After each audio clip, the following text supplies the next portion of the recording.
नमस्कार, capital TV Bihar देख रहे हैं आप। आपके साथ मैं हूं सृष्टि राय। ब्रेकिंग नाउ में इस वक्त की बड़ी खबर आपको बता दें, बिहार के पटना से आ रही है। पटना के जेठुली गांव में पार्किंग को लेकर दो पक्षों में विवाद छिड़ा, जिसके बाद जमकर फायरिंग हुई और दो लोगों की मौत भी बताई जा रही है। घटना के बाद गुस्साए लोगों ने आरोपी के घर और मैरिज हॉल को आग के हवाले कर दिया है। इस खबर पर बड़ी जानकारी के लिए हमारे साथ जुड़ चुके हैं कैपिटल टीवी के एग्जीक्यूटिव एडिटर राजीव जी। सर, क्या खबर है? देखिए, जो अपराध और अपराधियों की टेंडेंसी होती है, जैसे ही शासन कमजोर हो, प्रशासन को यह बता दिया जाए कि आप किसके ऊपर एक्शन लेंगे और किसके ऊपर एक्शन आपको नहीं लेना है, तो अपराध की प्रवृत्ति बढ़ने लगती है। जिस समय से नीतीश कुमार और तेजस्वी यादव की सरकार बनी है, बिहार में एक नया हंगामा शुरू हो गया है, यानी कि जिसको जंगल राज रिटर्न कहा जा रहा है।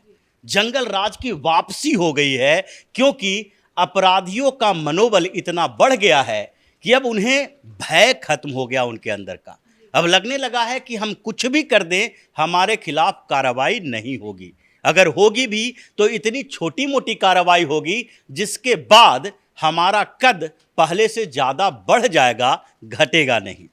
ये हंगामा जो हुआ है पार्किंग के मुद्दे पे हुआ, लेकिन ये हंगामा सिर्फ पार्किंग के मुद्दे पर नहीं कहा जा सकता, क्योंकि अंदर से जो दो गुटों के बीच टकराव थी, वर्चस्व की लड़ाई जो है, वो पहले से ही चल रही थी। और जब ये मुद्दा सामने आया, जब आमने सामने दोनों आए, तो गोलीबारी हो गई। गोली चलाना कोई सामान्य बात नहीं है। किसी के मर्डर करने के पहले किसी को सोचना पड़ता है कि उसके बाद उसके परिवार का क्या असर होगा। ये प्रवृत्ति तब आएगी जबकि उसके अंदर का डर खत्म हो जाएगा और उसे लगेगा कि हम कुछ भी कर दें, हमारे खिलाफ कार्रवाई नहीं होगी। बिहार में कुछ ऐसा ही देखने को मिल रहा है, क्योंकि ये सिर्फ एक मामला नहीं है, कई ऐसे मामले हैं। एक दो दिन के अंदर आप देखेंगी कि भारतीय जनता पार्टी की एक विधायक रश्मि वर्मा, उनको धमकी मिलती है कि तुम्हें AK-47 से उड़ा देंगे। ये धमकी देने वाला कौन है? फोन कॉल करके कहता है कि आप विधायक हैं, बड़े नेता हैं, बड़ा पावर है आपके अंदर, लेकिन आप ये मत भूलें कि आपके साथ वही किया जा सकता है जो दूसरे लोगों के साथ किया जाएगा। आपको पिस्टन से नहीं बल्कि AK-47 और कार्बाइन से मारा जाएगा। ये धमकी एक विधायक, वो भी भारतीय जनता पार्टी के विधायक को मिलती है। तो 2-3 दिनों के अंदर इतनी सारी ऐसी घटनाएं हुई है वर्चस्व को लेकर, जिससे ये माना जा सकता है कि तेजस्वी यादव अब सुपर सीएम बन गए हैं। नीतीश कुमार अब वो छवि अपनी बरकरार नहीं रख पाए हैं, जिसके कारण उन्हें सुशासन बाबू कहा जाता था। अब ये बिहार के लोगों को पता चल गया है कि सुशासन बाबू की छवि गढ़ने में नीतीश कुमार के भारतीय जनता पार्टी का बैकअप था। अगर भारतीय जनता पार्टी से अलग होंगे, राजद के साथ जाएंगे, तो आपकी छवि भी खत्म होगी और आपके ऊपर इस बात का इल्जाम लगेगा कि आपने बिहार को फिर से उसी जंगल राज के हवाले कर दिया। इस गांव में जो हुआ है वो पूरे देश में बिहार की छवि को उसी मोड़ पर ला दिया जो 1990 के दौरान था। और यही कारण है कि 90 के डिकेड में जितने व्यापारी बिहार के थे, बिजनेसमैन थे, उन्होंने बिहार छोड़ना ज़्यादा अच्छा समझा। बिहार में इन्वेस्टमेंट खत्म हो गया, बेरोजगारी बढ़ी और फिर स्थिति ये हो गई कि बिहार सरकार के पास पैसे नहीं थे। बिहार से जबरदस्त पलायन होने लगा, मजदूर छोड़कर गए, बेटर अपॉर्चुनिटी के लिए जो बिजनेस वहाँ पर थे वो भी दूसरे राज्यों में शिफ्ट हो गए। वहाँ के युवा पढ़ाई के लिए और नई नौकरियों के अच्छे विकल्प के लिए बाहर जाने लगे। तो ये सारी की सारी व्यवस्था पूरी तरह से धाराशायी हो गई है। और नीतीश कुमार अगर अपनी इज्जत बचाना चाहते हैं तो ऐसे समय में उनको इस्तीफा दे देना चाहिए, क्योंकि ये अपराध का मामला नहीं है, ये छोटे मोटे मामला नहीं है। इसको अगर देखा जाए गंभीरता से तो ये सरेआम गुंडागर्दी है, माफियागिरी है, जो बिहार को डरा के रख दिया है। तो हम ऐसा कह सकते हैं कि लोगों के अंदर से प्रशासन का डर खत्म हो चुका है अब? लोगों के अंदर से नहीं, लोगों के अंदर से प्रशासन का डर खत्म नहीं हुआ है, अपराधियों के अंदर से प्रशासन का डर खत्म हुआ है और लोगों के अंदर अपराधियों का डर फिर से हावी हो गया है। जो पहले लालू यादव के समय में कहा जाता था, राबड़ी यादव जब सीएम थी तब कहा जाता था कि लोग शाम के समय बाहर निकलने से डरते हैं।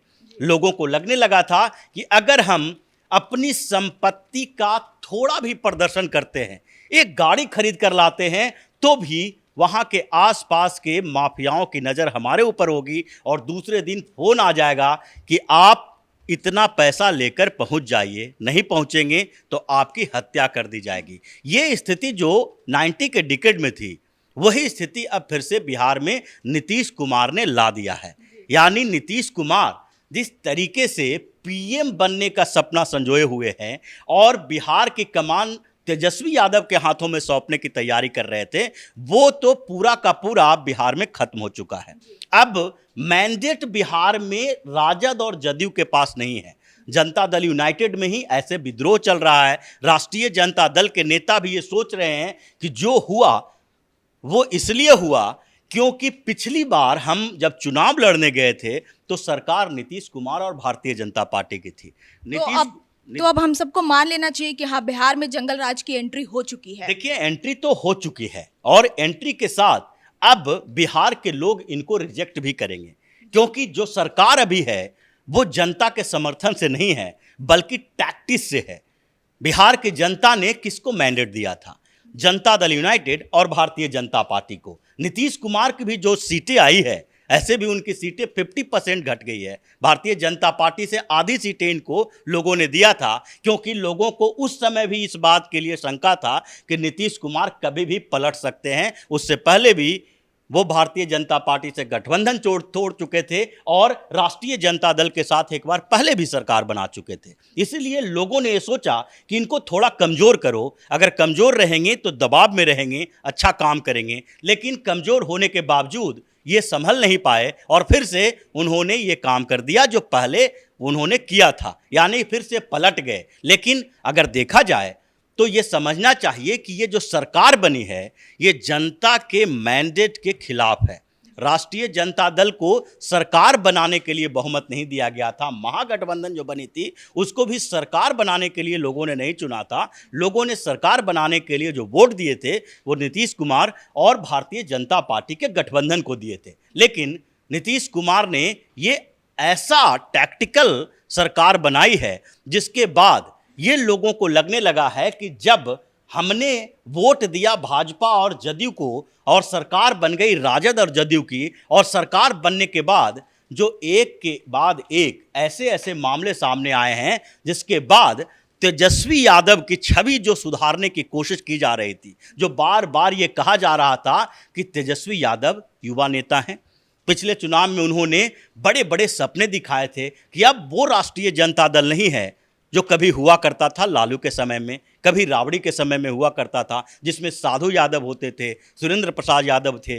ये सारे के सारे जो नेता थे, गुंडे मावालियों की फौज थी, वो अब राजद नहीं रही है। तेजस्वी युवा नेता हैं, आगे कुछ करने की चाहत रखते हैं। लेकिन इन्होंने जो उस वादे के साथ चुनाव में कुछ सीटें लाई थी, समीकरणों के आधार पर जो महागठबंधन बना था, उसको इन्होंने धोखा दे दिया। अब जनता को यह भी पता चल गया है कि लालू यादव के बाद तेजस्वी यादव भी उनके नक्शे कदम पर चल रहे हैं। इनसे भी सरकार नहीं चलेगी। ये भी उसी जंगल राज को लाने के लिए तैयारी करके रखे हैं जो जंगल राज पहले से था। इसलिए अब नीतीश कुमार और तेजस्वी यादव का गेम ओवर हो चुका है। जैसे ही चुनाव सामने आएगा, दिख जाएगा कि इन लोगों ने जो किया है उसका खामियाजा इन्हें कैसे भुगतना पड़ रहा है। बहुत बहुत धन्यवाद सर। तो आपने सुना कि बिहार में किस तरह से जंगल राज का दोबारा से एंट्री हो चुका है और हम कह सकते हैं कि अपराधियों के अंदर से प्रशासन का डर खत्म हो गया है। यही नमूना है कि पार्किंग को लेकर दो पक्षों के बीच जमकर फायरिंग हुई और दो लोगों की मौत भी हो गई।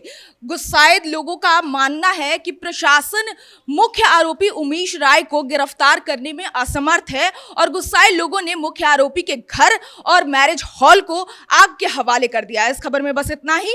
कैमरा पर्सन राजकुमार के साथ मैं सृष्टि। नमस्कार।